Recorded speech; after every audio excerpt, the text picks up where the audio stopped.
Hello, Fellowship. This is David Wilkinson. I am the Director of Communications, and I am joined by my good friend, Kevin Perry.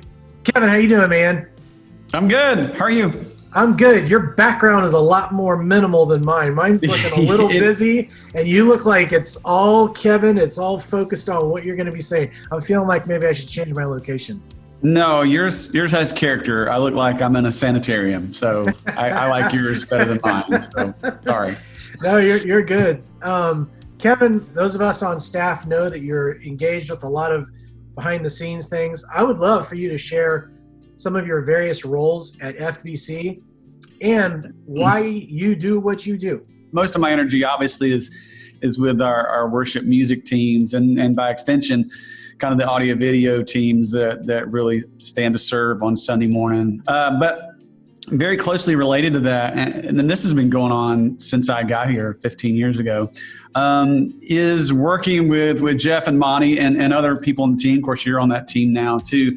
Is just this planning and facilitating just the gathering and the Sunday morning plan. But I do facilitate kind of that meeting and that planning, and it's just trying to keep a roadmap of where we're going on Sundays. There's a lot of moving pieces, and one thing that I appreciate about fellowship is, and what we've tried to do over the years, is to have a certain cohesion to the Sunday morning. And what I mean by that is that all the parts kind of working together with knowledge of one another. There's a lot of places and churches, and I have friends in ministry at other places that nobody has a clue what the head pastor is going to teach on when they stand up on Sunday morning. And Right. and so the different pieces of the body literally don't know what the other's doing.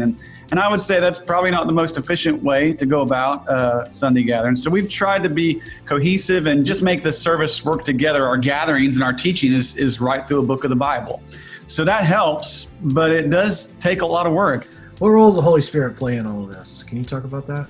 Well, I'll tell you a funny story that happened just a few weeks ago.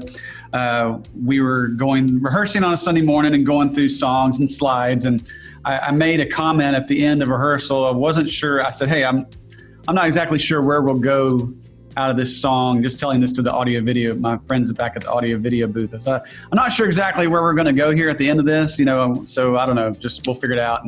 And so one of my friends back there, who will remain nameless, said, "The Holy Spirit can plan ahead, right?" And I laughed, and then I shot back. I said, "Yes, he can. And we're just giving him one unscripted minute out of 70, so maybe it'll be okay."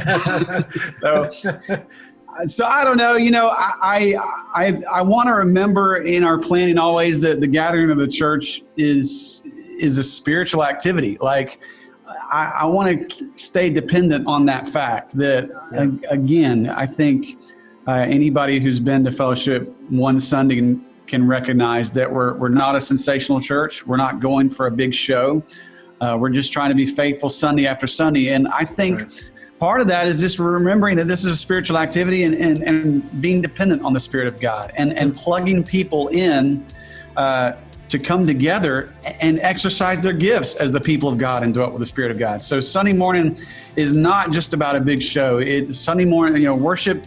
The church doesn't start when the teaching pastor gets up. The church doesn't take place in the auditorium while the kids are in the back, but it really is the whole gathering of the church and dwelt with the Spirit of God, coming together and serving and singing and being together and allowing the gifts of the Spirit to operate together. That's what we want to do.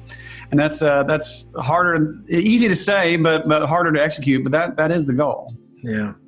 Kevin, I sure have appreciated your time. I enjoy being on staff with you, and I think of you as a friend. But thanks for giving me your minimal background today and giving me all your words of encouragement.